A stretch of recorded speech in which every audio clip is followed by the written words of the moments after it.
with another video in the Bartholin Cyst series. So let's just go ahead and get on into it, because today is a story time, and you know I'll be telling you all my business. So if you want to know, keep watching. Hey Miss Lady, my name is Quinn, and I am your RN best friend. I make videos on this channel about stories, like today. I tell you my stories. I also give you information, and I share my reviews of products.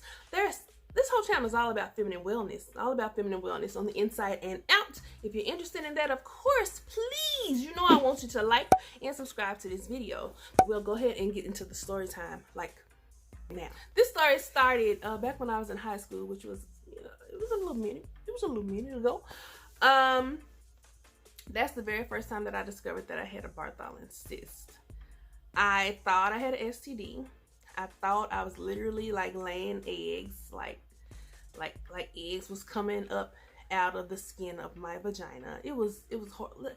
You know, can you remember your first time? I would love to know your first time of discovering that you had a little ball down yonder. I was afraid.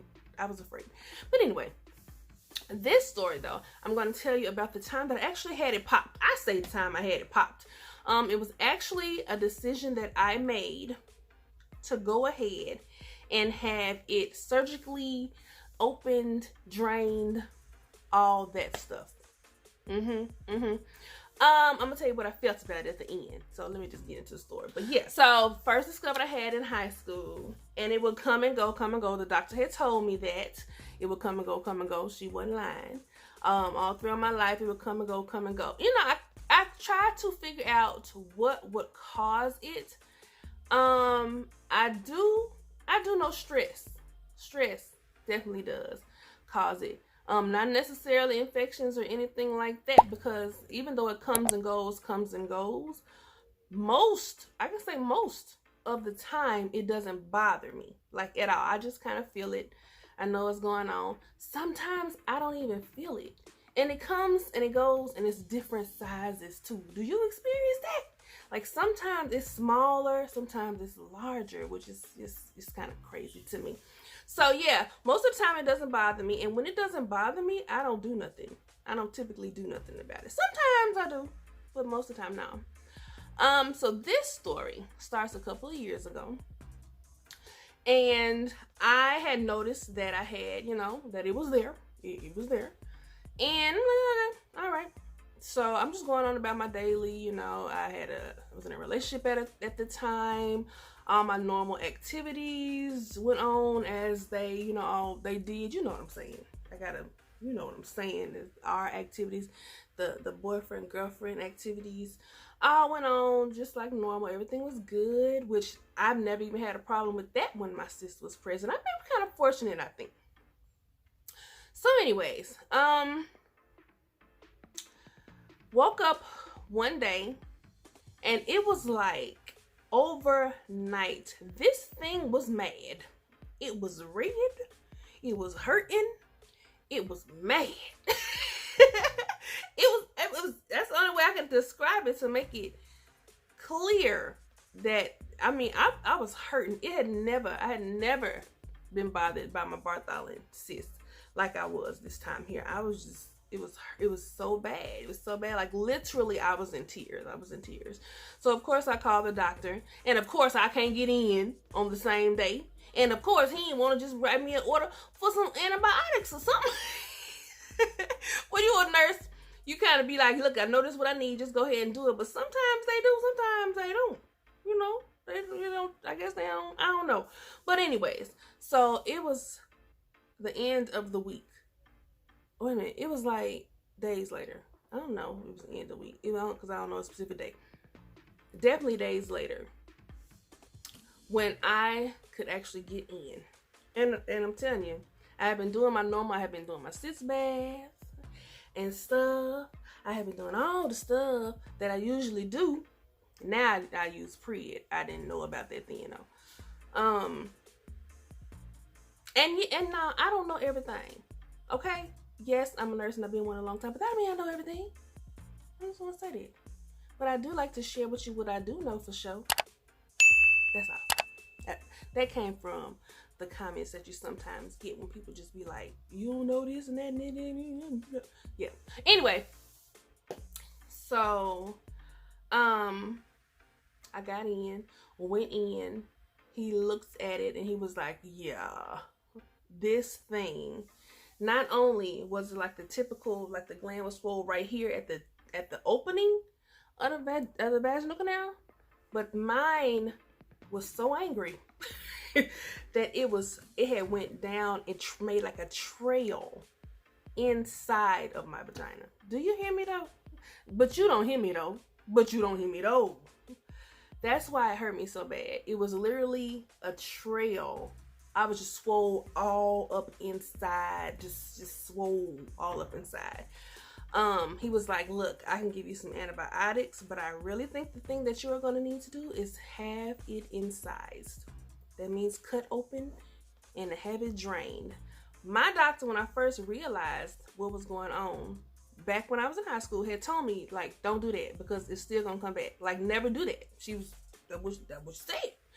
Never do that. Never, ever do that. But I was in so much pain and discomfort from this thing. And he just seemed like he was just so sure that this was the key to feeling better. I was like, okay. And he actually did it right then in the office. I had to come back because I knew it was going to be a couple more days and all that. He was like, look, we'll go ahead and help you out right now. You know, he just seemed real caring and concerned. You know, he wanted to help me out. So I was like, okay.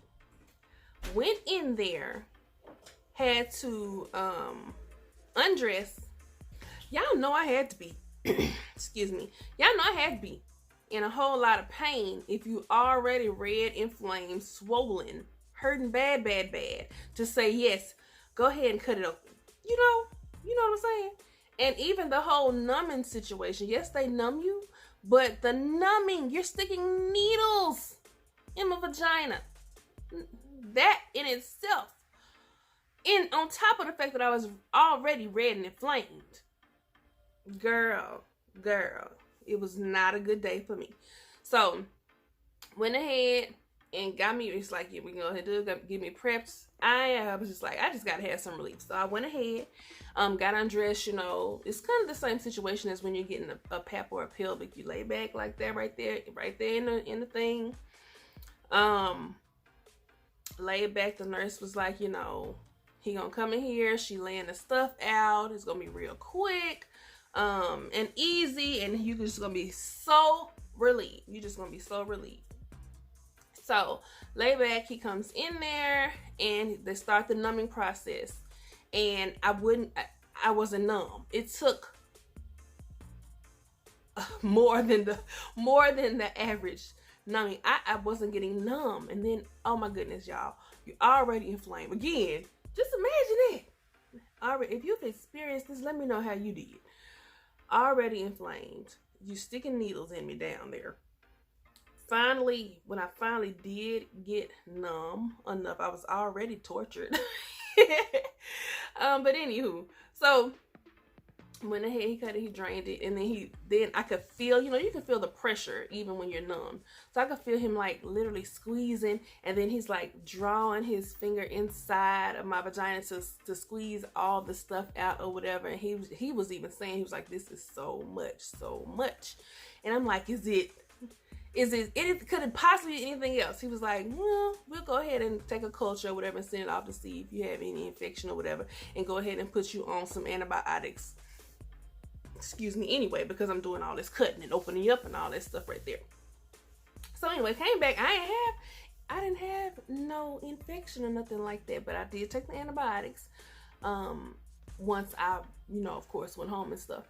So y'all, he finished that.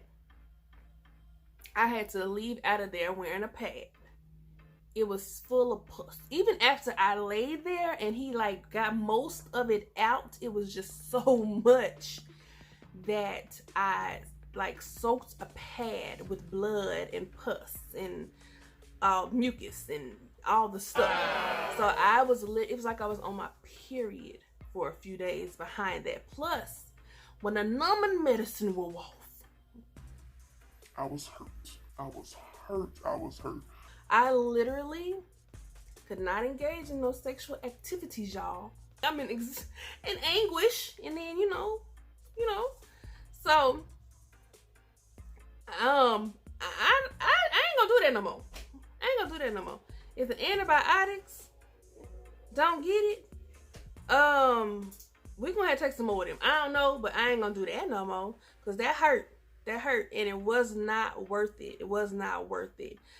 It was months behind that. I'm not even talking about like 2, 3. I'm talking about like months before even the incision like closed up and healed. So not only was, it was just like the pain of healing, then trying to just pee. It was horrible. So anyways, that was the story of the poppage and stuff right there. Like I said, if you had experiences, let me know. If you enjoyed the story, make sure you let me know that too. If you didn't enjoy the story, let me know. Let me know that too. If you liked it, thumbs it up. If you didn't, thumbs it down. Let me know in the comments. Either way, what you was with or what you wasn't with. Okay? So right here, let me go ahead and throw some videos up. Check some of these out right here, because if you hadn't seen all the videos in the Bartholin Cyst series that I made for you, you need to check those out, because they are full of good information all about the causes, the treatments, and everything regarding Bartholin Cyst. So I hope you enjoyed the video again, and I will see you next time. Bye.